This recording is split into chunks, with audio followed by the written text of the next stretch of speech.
Indian premier ലീഗിന്റെ ചരിത്രത്തിലെ തന്നെ ഏറ്റവും വലിയ മാറ്റങ്ങളുടെ പാതയിലാണ് ജയ്പൂർ ആസ്ഥാനമായുള്ള രാജസ്ഥാൻ റോയൽസ്. കളിക്കളത്തിലെ നായകനും മലയാളികളുടെ സ്വന്തം താരവുമായ സഞ്ജു സാംസൺ ടീം വിട്ട് ചെന്നൈ സൂപ്പർ കിങ്സിലേക്ക് ചേക്കേറിയതിന്റെ ഞെട്ടൽ ആരാധകർക്കിടയിൽ നിന്ന് ഇനിയും മാറിയിട്ടില്ല. എന്നാൽ ആ മാറ്റം ഒരു തുടക്കം മാത്രമായിരുന്നുവെന്ന് വ്യക്തമാക്കുന്ന റിപ്പോർട്ടുകളാണ് ഇപ്പോൾ പുറത്തുവരുന്നത്. ടീമിന്റെ നായകന് പിന്നാലെ ടീം ഉടമകളും കളം മാറാൻ ഒരുങ്ങുന്നു എന്ന വാർത്തയാണ് ക്രിക്കറ്റ് ബിസിനസ് ലോകത്തെ പുതിയ ചർച്ചാ വിഷയം. രാജസ്ഥാൻ റോയൽസിന്റെ പ്രധാന ഓഹരി ഉടമയും ബ്രിട്ടീഷ് ഇന്ത്യൻ ബിസിനസ് പ്രമുഖനുമായ മനോജ് ബഡാലെ ഫ്രാഞ്ചൈസിയിലുള്ള തന്റെ ഓഹരി പങ്കാളിത്തത്തിൽ വലിയൊരു ഭാഗം വിറ്റൊഴിയാൻ തയ്യാറെടുക്കുന്നു എന്നാണ് ദേശീയ മാധ്യമങ്ങൾ റിപ്പോർട്ട് ചെയ്യുന്നത്. സഞ്ജുവിന്റെ കൂടുമാറ്റവും ഉടമകളുടെ ഈ നീക്കവും ചേർത്ത് വായിക്കുമ്പോൾ രാജസ്ഥാൻ റോയൽസ് എന്ന ഫ്രാഞ്ചൈസി ഒരു സമ്പൂർണ്ണ അഴിച്ചുപണിക്ക് വിധേയമാവുകയാണോ എന്ന ചോദ്യമാണ് ഉയരുന്നത്. 2008 IPL ആരംഭിച്ചതു മുതൽ രാജസ്ഥാൻ റോയൽസിന്റെ മുഖമാണ് മനോജ് ബഡാലെ. കുറഞ്ഞ ചിലവിൽ മികച്ച ടീമിനെ കെട്ടിപ്പടുക്കുക എന്ന മണിബോൾ തന്ത്രത്തിന് പേരു കേട്ടവരായിരുന്നു രാജസ്ഥാൻ. നിലവിൽ രാജസ്ഥാൻ റോയൽസിന്റെ മാതൃ കമ്പനിയായ റോയൽ സ്പോർട്സ് ഗ്രൂപ്പിന്റെ 65% ഓഹരിയും കൈവശം വച്ചിരിക്കുന്നത് ബഡാലയുടെ ഉടമസ്ഥതയിലുള്ള എമർജിംഗ് മീഡിയ വെഞ്ചേഴ്സ് ആണ്. ഈ 65% നിന്നാണ് ഭൂരിഭാഗം ഓഹരികളും വിൽക്കാൻ ബഡാല ഒരുങ്ങുന്നത്. ഈ ഡീലിന്റെ വ്യാപ്തി എത്രത്തോളം ഉണ്ടെന്ന് മനസ്സിലാക്കാൻ അതിന്റെ മൂല്യനിർണ്ണയം പരിശോധിച്ചാൽ മതി. പ്രാഥമിക വിവരങ്ങൾ അനുസരിച്ച് ഏകദേശം $100 കോടി, അതായത് ഇന്ത്യൻ രൂപ 9,000 കോടിയോളം മൂല്യം കണക്കാക്കിയാണ് ഈ ഓഹരി വിൽപ്പന നടക്കുന്നത്. ഇത് IPL എന്ന ബ്രാൻഡിന്റെ വളർച്ചയുടെ ആഴം വ്യക്തമാക്കുന്നു.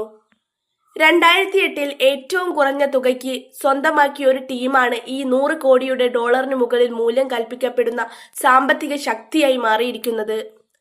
നിലവിൽ ബഡാലയെ കൂടാതെ മറ്റു വമ്പൻ നിക്ഷേപകരും രാജസ്ഥാൻ റോയൽസിന്റെ ഭാഗമാണ്. പ്രശസ്ത അമേരിക്കൻ ഇൻവെസ്റ്റ്മെന്റ് മാനേജ്മെന്റ് കമ്പനിയായ റെഡ്ബേർഡ് ക്യാപിറ്റൽ പാർട്ട്നേഴ്സ് ടീമിൽ 15% ഓഹരികൾ കൈവശം വയ്ക്കുന്നുണ്ട്. ആഗോള കായിക വിപണിയിൽ വലിയ സ്വാധീനമുള്ള റെഡ്ബേർഡ് ഇംഗ്ലീഷ് പ്രീമിയർ ലീഗ് ക്ലബായ ലിവർപൂളിന്റെ ഉടമസ്ഥരായ ഫെൻവേ സ്പോർട്സ് ഗ്രൂപ്പിലും AC മിലാനിലും നിക്ഷേപം നടത്തിയിട്ടുള്ളവരാണെന്നത് ശ്രദ്ധേയമാണ്.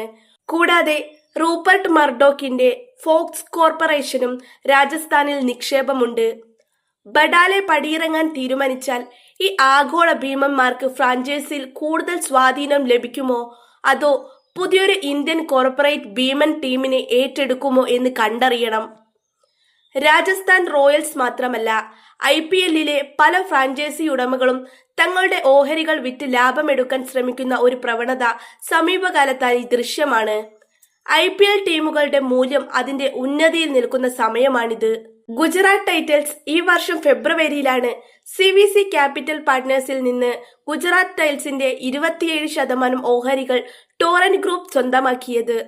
അദാനി ഗ്രൂപ്പ് ഉൾപ്പെടെയുള്ള വമ്പന്മാർ ഈ ഡീലായി രംഗത്തുണ്ടായിരുന്നെങ്കിലും ടോറന്റ് ഗ്രൂപ്പാണ് വിജയിച്ചത്.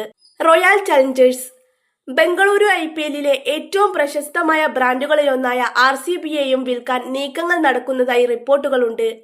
മദ്യവ്യവസായ ഭീമനായ ഡിയോജിയോയുടെ ഉടമസ്ഥതയിലുള്ള യുണൈറ്റഡ് സ്പിരിറ്റ്സ് RCBയെ വിറ്റൊഴിക്കാൻ താൽപര്യം പ്രകടിപ്പിച്ചിരുന്നു.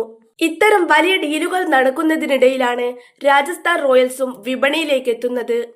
ബിസിനസ് എന്ന നിലയിൽ നോക്കിയാൽ 16 വർഷത്തോളം ഒരു ടീമിനെ നയിച്ച ശേഷം വാല്യുവേഷൻ ഏറ്റവും ഉയർന്നു നിൽക്കുന്ന ഈ സമയത്ത് എക്സിറ്റ് ചെയ്യുന്നത് ബുദ്ധിപരമായ നീക്കമായാണ് ബിസിനസ് വിദഗ്ധർ വിലയിരുത്തുന്നത്. രാജസ്ഥാൻ റോയൽസിന്റെ ഓഹരികൾ വാങ്ങാൻ ക്യൂ നിൽക്കുന്നത് ചില്ലറക്കാരല്ല. ഇന്ത്യയിലെ ഏറ്റവും വലിയ ബിസിനസ് ഗ്രൂപ്പുകളാണ് സ്പോർട്സ് നിക്ഷേപങ്ങളിൽ താൽപര്യം കാണിക്കുന്നത്. റിപ്പോർട്ടുകൾ പ്രകാരം താഴെ പറയുന്നവർ രംഗത്തുണ്ടാകാൻ സാധ്യതയുണ്ട്. അദാനി ഗ്രൂപ്പ്. വനിതാ IPLൽ ഗുജറാത്ത് ജയൻസിനെ സ്വന്തമാക്കിയ ഗൗതം അദാനിക്ക് പുരുഷ IPLൽ ഒരു ടീമിനെ സ്വന്തമാക്കാൻ ഏറെ കാലമായി ആഗ്രഹമുണ്ട്. ഗുജറാത്ത് ടൈറ്റൻസിനായുള്ള ലേലത്തിൽ പരാജയപ്പെട്ട അദാനി ഗ്രൂപ്പ് രാജസ്ഥാൻ റോയൽസിലൂടെ ആ കുറവ് നികത്താൻ ശ്രമിച്ചേക്കാം. Serum institute. ആധാർ പൂനാർവാലയുടെ നേതൃത്വത്തിലുള്ള സെറം ഇൻസ്റ്റിറ്റ്യൂട്ട് സ്പോർട്സ് നിക്ഷേപങ്ങൾ സജീവമാകാൻ ആഗ്രഹിക്കുന്നു. മണിപ്പാൽ ഗ്രൂപ്പ്. ഡോക്ടർ രഞ്ജൻ പൈയുടെ മണിപ്പാൽ ഗ്രൂപ്പും IPL ടീമുകളിൽ കണ്ണുവെക്കുന്നുണ്ട്. JSW group. ഡൽഹി ക്യാപിറ്റൽസിന്റെ സഹ ഉടമകളായ പാർക്ക് ജിൻഡാലിന്റെ JSW ഗ്രൂപ്പ് RCBക്കായി രംഗത്തുണ്ടെന്ന് വാർത്തകളുണ്ടായിരുന്നു.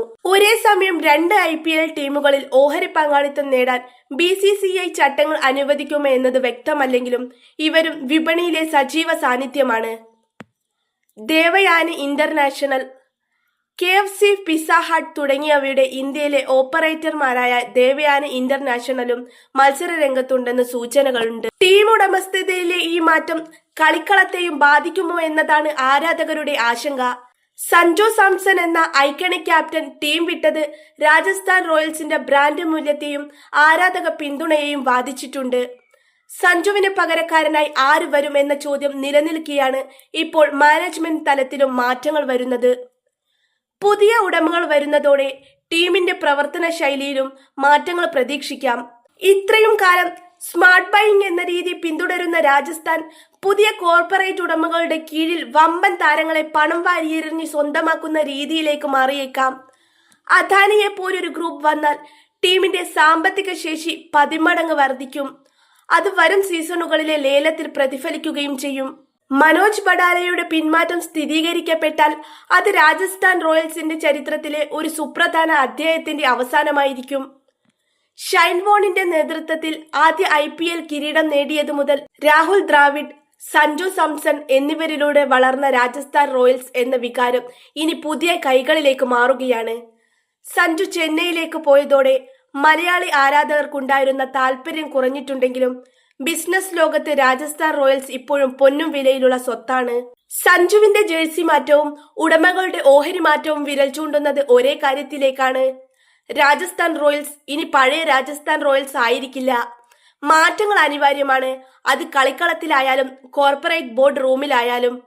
വരും ദിവസങ്ങളിൽ ഈ 9,000 കോടിയുടെ ഡീൽ ആര് ഉറപ്പിക്കുമെന്ന് കാത്തിരുന്ന് കാണാം.